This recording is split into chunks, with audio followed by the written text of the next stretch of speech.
Graça e paz, povo de Deus, como vocês estão? É o pastor Márcio Paula, você está no seu portal bíblico. Estamos aqui para dar sequência ao nosso estudo para o primeiro trimestre de 2022. Estamos estudando um tema maravilhoso em classe da nossa escola bíblica, a supremacia das Escrituras, a inspirada, inerrante e infalível palavra de Deus. Lições comentadas pelo pastor Douglas Batista. E quanto ensinamento precioso tem sido dispensado aos nossos corações ao longo deste primeiro trimestre de 2022. Já estamos na nossa 10ª reflexão e esta lição será ministrada neste domingo, dia 6 de março de 2022, e vamos falar sobre o tema As profecias despertam e trazem esperança. E antes de fazermos todas as nossas leituras, eu quero fazer uma oração juntamente com você aqui no Portal Bíblico. Sempre oramos antes das nossas reflexões e eu quero que você ore comigo e após esta oração faremos todas as leituras importantes que irão fundamentar a nossa reflexão a partir de agora. Feche seus olhos. Senhor, clamamos a Ti pelo poder que há no sangue de Jesus. Suplicamos, ó Pai, por Tua presença, pela Tua direção, ó Deus, ao longo desta reflexão e que sejamos ricamente abençoados. É o que nós te pedimos e o fazemos no nome santo de Jesus. Amém. Vamos então para as nossas leituras e eu quero fazer esta primeira leitura com você do texto áureo proposto para esta reflexão. E diz: bem-aventurado aquele que lê e os que ouvem as palavras desta profecia e guardam as coisas que nela estão escritas, porque o tempo está próximo. Apocalipse capítulo 1, versículo 3. A nossa verdade prática diz: as profecias são mensagens que expressam a soberana vontade do Senhor. Elas servem para alertar o povo de Deus, produzindo esperança e confiança nas promessas divinas. E a nossa leitura bíblica, abra sua Bíblia, pause o seu vídeo e leia Jeremias capítulo 1, versículos 4 ao 10, Joel capítulo 1, versículos 1 ao 3 e Apocalipse capítulo 1, versículos 1 ao 3. Essas lições são importantes e elas irão fundamentar a nossa reflexão a partir deste momento. Temos 3 objetivos propostos para esta lição. O primeiro, destacar a atuação ministerial de Isaías, Jeremias, Ezequiel e Daniel, os chamados profetas maiores. O segundo objetivo, conhecer um pouco mais a respeito do período e a região geográfica de atuação dos profetas menores. E o terceiro ponto, entender o propósito da mensagem do livro do Apocalipse. Então, a palavra-chave aqui é profecia, é esperança e, como já dissemos, as profecias, elas tendem a trazer esperança ao nosso coração. Os livros proféticos do Antigo Testamento vão se dividir desta forma: profetas maiores e profetas menores. Pastor, então um profeta ele é mais importante que o outro, por esta razão ele está dentro da categoria dos profetas maiores e o profeta de menor importância é chamado de profeta menor? Não. Não há relação a esta condição de um ser melhor ou inferior ao outro. Pelo contrário, a palavra ela tem o mesmo peso e a mesma autoridade. Esta designação serve justamente para trazer uma diferença, para que nós compreendamos que há uma diferenciação quanto ao volume literário que cada um destes profetas nos legam. O grau de importância é exatamente o mesmo, né? E do escrito também. Todos os escritos foram inspirados pelo Espírito Santo de Deus. Então, quais seriam os profetas maiores? Ora, os profetas maiores, Isaías, Jeremias. Aqui enquadramos lamentações neste contexto, que são as lamentações também proferidas pelo profeta Jeremias. o livro do profeta Ezequiel, o profeta Ezequiel e o profeta Daniel. Os outros 12 profetas, de Oséias a Malaquias, são justamente os profetas que possuem um volume literário menor. Por esta razão, são conhecidos como profetas menores. No Novo Testamento, apenas o livro do Apocalipse é classificado como profético. Que isso, pastor? Isso é verdade? Sim, apenas o livro de Apocalipse ou do Apocalipse. Temos os livros biográficos, os evangelhos, Mateus, Marcos, Lucas e João, o livro histórico dentro do Novo Testamento, que é o livro de Atos dos Apóstolos. Depois temos as cartas paulinas, joaninas, petrinas e as demais cartas e epístolas, e o livro profético do Apocalipse. A mensagem destes livros desperta e ao mesmo tempo vai produzir ao meu e ao seu coração esperança, porque é justamente esta mensagem profética é o que traz esperança ao coração do povo de Deus. Os profetas menores, os profetas maiores é o primeiro tópico que iremos abordar, o segundo, os profetas menores, e o terceiro, falaremos a respeito do livro do Apocalipse, lembrando que aqui é apenas uma pincelada, uma introdução, um panorama destes livros proféticos, porque o conteúdo é extremamente amplo e é impossível esgotá-los em uma classe de escola bíblica dominical. Os profetas e a profecia. A palavra grega aqui é profetes, que significa proclamador, e também pode ser agora também designada, significada como intérprete da revelação divina, aquele que é portador do oráculo divino. No hebraico, a palavra frequentemente usada aqui é nabi, com o sentido daquele que declara uma mensagem não em nome de si mesmo, mas que declara uma mensagem em nome do Deus de toda a terra. Os profetas tinham acesso a vários lugares importantes, além de estarem no seio do povo, eles também tinham acesso à presença dos reis, ofereciam a esses reis algum tipo de assessoria e também sussurrava aos seus ouvidos aquilo que deveria ser feito, a ordem de Deus, a palavra profética, e também censuravam também alguns dos seus atos. Você se lembra do profeta Natã diante do grande monarca, o rei Davi? Exatamente, os profetas, eles também censuravam comportamentos da monarquia ou dos monarcas. O dicionário Vini atesta o termo grego para a profecia é profeteia, que significa descrição antecipada da vontade de Deus, quer com referência ao passado, quer que seja no futuro ou também no presente.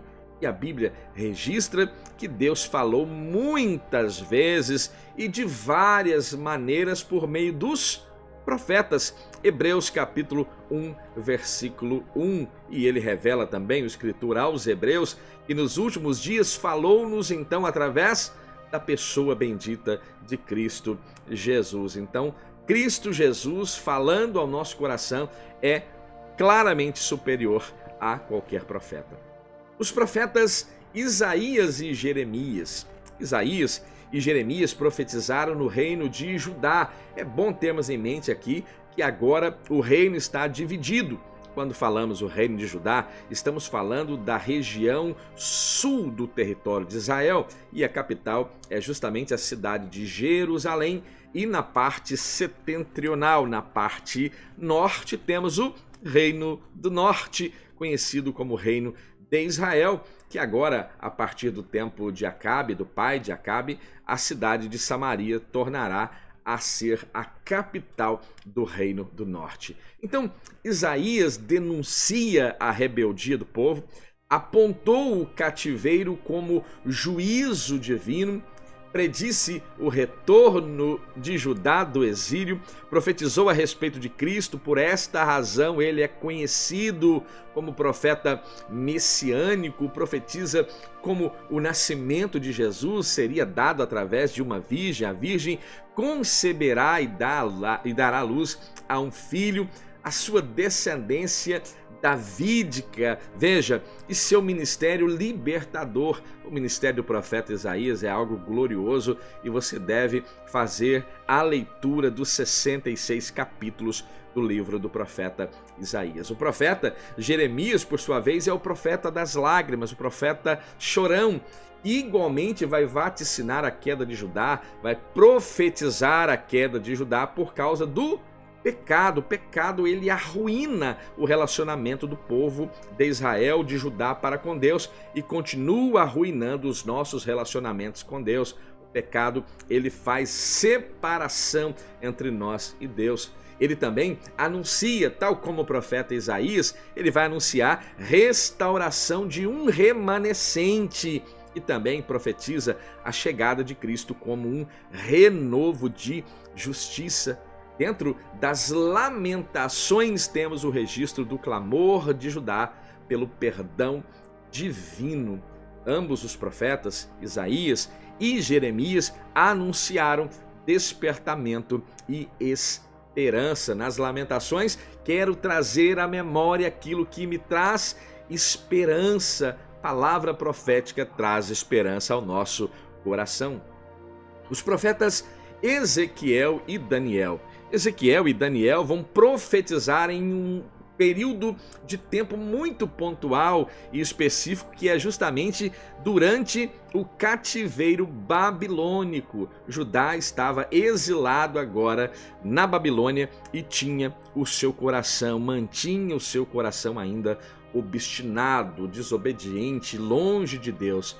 E Ezequiel, ele é chamado, é convocado justamente para admoestar, para exortar aqueles que viviam no cativeiro, lembrar aquele povo que ali estava que a restauração viria, mas a restauração seria o resultado de um coração arrependido. Então, esta restauração vem, mas é necessário que o arrependimento venha primeiro. E ele vai pronunciar também uma palavra gloriosa, apontando, prenunciando a Cristo como pastor e rei. O profeta Daniel talvez tenha sido uma das literaturas mais lidas dentro do cânon sagrado, e é um livro de teor apocalíptico e narra a história de jovens extraordinários que marcaram o seu tempo, não apenas Daniel, como Misael, Ananias e Azarias. Veja, Daniel também foi para o exílio, porém, como um dos oficiais. Na verdade, ele vai para o cativeiro com os nobres de Judá, provavelmente na primeira incursão babilônica em 605 a.C., e ele está ali junto aos nobres. Talvez ele, Daniel, tenha sido um nobre de Judá, e ele é levado como uma pessoa comum, é levada ao cativeiro.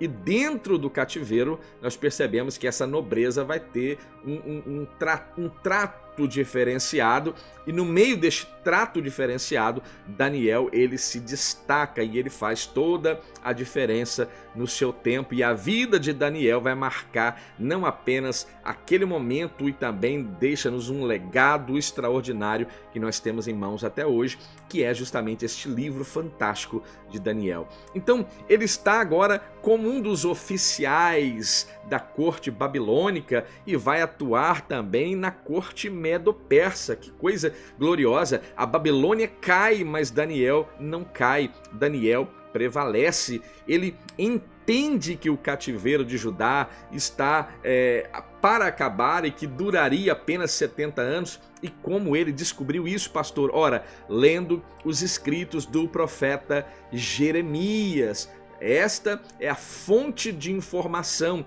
que trouxe esclarecimento a Daniel. e passou então a clamar por misericórdia. Ele vai na fonte, ele vai falar com Deus e Deus vai mudar a história daquela geração, daquele tempo, e o povo começará a retornar às terras de Judá, a Jerusalém. Então veja, como resposta de Deus, o Senhor vai justamente revelar a Daniel o tempo da restauração da nação de Israel, a vinda de Cristo Jesus, o advento do anticristo e também o julgamento final. É um livro extraordinário, com uma linguagem enigmática, atraente, que traz pavor a alguns, mas é uma literatura extraordinária. Essas profecias despertaram a esperança de reconciliação com Deus. E quem é que não traz esta alegria e esta esperança ao seu coração quando lê da pedra que fora cortada sem auxílio de mão e lançada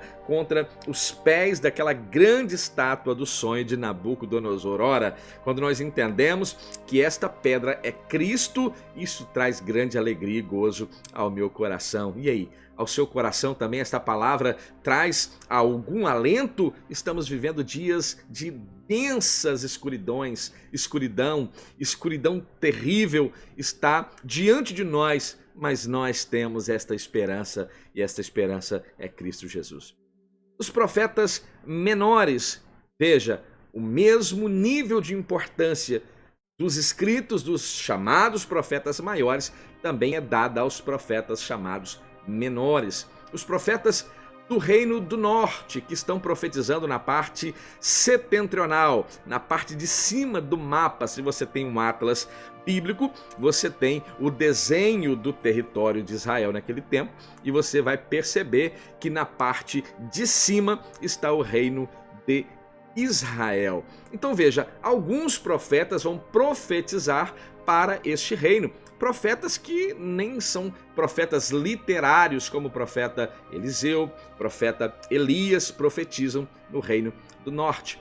Então, dois profetas menores vão profetizar para o Reino do Norte, para o Reino de Israel, e esses são Amós e Oséias. Vão profetizar basicamente em linhas gerais, a mesma palavra é direcionada. Profetiza primeiramente em um momento em que o povo está vivendo um período muito bom de fertilidade, de prosperidade material. Contudo, Deus estava reprovando as ações do povo do Reino do Norte, tais como suborno, corrupção, injustiça, coisas que se tornaram regulares quando falamos do Reino do Norte. Tivemos reis terríveis nas dinastias do Reino do Norte. Talvez nenhum possa ter feito algo que agradou a Deus, começando com Jeroboão, filho de Nebate, terminando com o rei Oséias, passando por homens terríveis como Acabe, por exemplo. Então o Reino do Norte não teve nenhum rei que prestasse, né? Esta é a melhor forma e a forma mais clara de dizer. Então veja, este era o problema do povo. No meio da prosperidade, a corrupção estava generalizada, e eu posso dizer quase que normatizada, porque isso vinha da monarquia e o povo reflete aquilo que a sua liderança estava praticando. Então, em razão disso, Amós vai profetizar o cativeiro como julgamento. Oséias vai condenar a infidelidade de Israel, que como uma meretriz trai e abandona o Senhor para seguir o caminho da idolatria, da luxúria, do homicídio, do roubo, da opressão, da contenda. Veja, olha o quadro moral e espiritual que o Reino do Norte está inserido. Como consequência, a nação, ela justamente foi conduzida ao cativeiro, e aqui estamos falando do cativeiro assírio. Apesar dos erros, ambos os profetas anunciam que Deus prometeu restaurar o seu povo. Agora, os profetas pré-exílio, e aqui vamos falar dos profetas de Judá, e quando falamos de profetas pré-exílio, estamos nos referindo ao exílio babilônico. Então os profetas pré-exílio são 4: Joel, Miqueias, Abacuque e Sofonias. Estes profetas vão profetizar antes do cativeiro babilônico, por esta razão chamados de profetas pré-exílios. E tudo isso agora profetizando para Judá e denunciando, né, o caráter que estava totalmente deturpado, né, como a moralidade estava totalmente afastada e como agora estava havendo violência, litígio no meio do povo de Israel. E esses profetas se levantam com ousadia para profetizar. Então veja, eles profetizam o juízo de Deus, mas esses profetas tinham uma palavra de esperança dizendo que Deus restauraria o seu povo, restauraria um remanescente. E todas as profecias, diga-se de passagem, abordam o juízo, mas enfatizam e deixam muito clara a ideia de que há por detrás de um Deus que executa o juízo, há também o caráter de um Deus misericordioso, de um Deus que pode e irá a seu tempo prover o livramento para o seu povo. Os profetas pós-exílio são 3 profetas chamados pós-exílio. Ageu, que vai persuadir o povo, vai instruir o povo e convocar o povo à reconstrução do templo.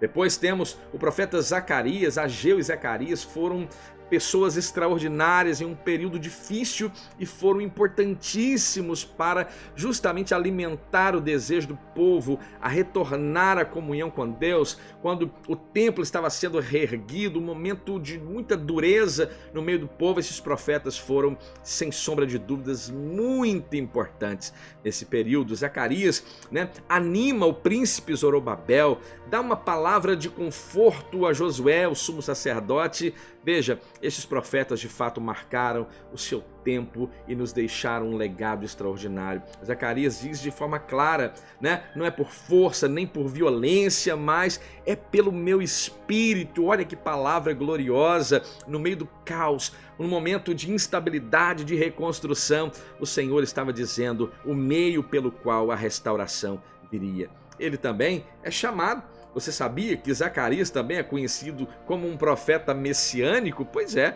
isso não é mérito apenas de Isaías. Zacarias também é conhecido como um profeta messiânico. Anuncia a vinda do Messias como um renovo do Senhor. E Malaquias, que vai trazer uma repreensão também ao povo e também vai apontar negligências que estavam acontecendo no contexto daquele momento histórico a respeito de dízimos e ofertas. Nesse contexto, o dízimo era algo totalmente distinto desta mentalidade que se tem hoje. Naquele período, era extremamente importante que os levitas, os sacerdotes, que não haviam herança na terra, pudessem ser supridos pelos seus irmãos. E isso se dava justamente através dos dízimos. Então isso é muito importante e o povo estava negligenciando. A falta deste comprometimento era igual à falta de amor e reconhecimento para com aqueles que executavam, oficiavam o sacerdócio. Então o livro do profeta Malaquias vai encerrar aquilo que conhecemos como cânon veterotestamentário ou cânon do Antigo Testamento e conclui com a promessa de que o dia do Senhor está vindo. Os demais profetas, como Jonas, Naum, Obadias, eles também têm o mesmo nível de importância e irão profetizar as nações que estão ali perto do território de Israel, como por exemplo Jonas a Nínive. Naum também profetiza a condenação de Nínive e também Obadias vai destilar a palavra, vai entregar a palavra que o Senhor havia revelado a respeito, por exemplo, dos edomitas. Então é muito importante que tenhamos o hábito de ler a palavra e ler a palavra como ela deve ser lida e interpretada, como ela precisa ser interpretada. O terceiro ponto, o livro do Apocalipse. Meu Deus, eu não posso ler o livro do Apocalipse. Eu entro em pânico, eu dou tilt, os parafusos começam a se descoordenar, as engrenagens começam a ficar fora do ritmo. Para com isso. É um livro instrutivo, um livro que fala de verdades que para nós ainda são escatológicas e que precisa chamar a nossa atenção para vivermos uma vida em retidão com Deus, porque o dia está próximo. Então, a autoria deste livro e também os seus destinatários, né? O dicionário bíblico Wycliffe assevera que o termo grego apocalipsis significa revelações especiais de Deus ao homem em Jesus Cristo. No versículo de abertura mesmo do livro do Apocalipse, nós lemos, está atestado, revelação de quem? De João? Não, revelação de Jesus Cristo. É isso que lemos, a revelação de Jesus Cristo, a qual Deus lhe deu para mostrar aos seus servos as coisas que brevemente devem acontecer, e pelo seu anjo as enviou e as notificou a João, seu servo. Assegura que o propósito é mostrar as coisas que brevemente hão de acontecer. O início do livro do Apocalipse já mostra a razão do existir deste livro. É justamente anunciar as coisas que brevemente hão de acontecer. E apresenta justamente o apóstolo amado João, não João Batista, mas João. Isso, irmão de Tiago, os filhos do trovão, os filhos do Zebedeu, você se lembra deles? Pois é, aqueles que estavam bem próximos de Jesus, é esse João que é atribuída a autoria do livro do Apocalipse. Os destinatários, ora, estão muito bem identificados, são justamente as 7 igrejas da Ásia Menor, e encontramos a igreja de Éfeso, a igreja de Esmirna, que igreja que nos ensina de forma gloriosa, a igreja de Esmirna, a igreja de Pérgamo, de Tiatira, a igreja de Sardes, a igreja de Filadélfia e a igreja de Laodiceia. Lembrando que todas essas igrejas recebem uma introdução, recebem uma advertência, recebem uma promessa. Lembrando que 2 dessas igrejas, eu vou dizer 2 dessas igrejas, Esmirna e Filadélfia, não recebem nenhuma repreensão da parte de Deus. Essas igrejas precisam ser modelos para a igreja do século 21 e precisa ser modelo para a minha vida e para a sua vida, né? Este livro, o livro do Apocalipse, vai encerrar o que conhecemos como cânon do Novo Testamento e vai revelar a mim e a você, agora em forma profética, escatológica, a vitória final do reino de Deus. Então, é uma mensagem de esperança. Os profetas veterotestamentários, neotestamentários, todos eles irão profetizar aquilo que traz gozo e esperança ao nosso coração. Isso é algo que deve trazer grande alegria. Então, as mensagens são de suma importância para a minha vida e para a sua vida. Então não despreze os livros proféticos que nós temos dentro do cânon sagrado, pois ali nós aprendemos sobre a soberania, sobre a justiça, sobre a misericórdia. Tudo isso estão ali claramente apresentados a mim e a você, e tudo isso claramente fala-nos a respeito de Deus, né? Os fatos narrados comprovam o poder, a autoridade deste Deus que governa e ainda continua governando e intervém na história de toda a humanidade. E serve para mim e para você como experiência de fé que produz esperança. E esta palavra é gloriosa e eu louvo a Deus por esta palavra, louvo a Deus por este primeiro trimestre e que você possa estar sendo ricamente abençoado por Deus. Senhor, eu rogo a Ti, abençoe os Teus filhos, cubra-os de bênção e de entendimento, que a sua classe de escola bíblica seja infinitamente superior a este momento de reflexão, que eles possam aprender, ó Pai, aprender de Ti, através da Tua palavra, desses livros proféticos que trazem alegria e esperança ao nosso coração. Abençoe os Teus filhos, ó Pai, é o que eu Te peço. No nome de Jesus, amém. Você ficou comigo até aqui? Eu louvo a Deus pela sua vida. Fique bem, fique em paz e até a próxima.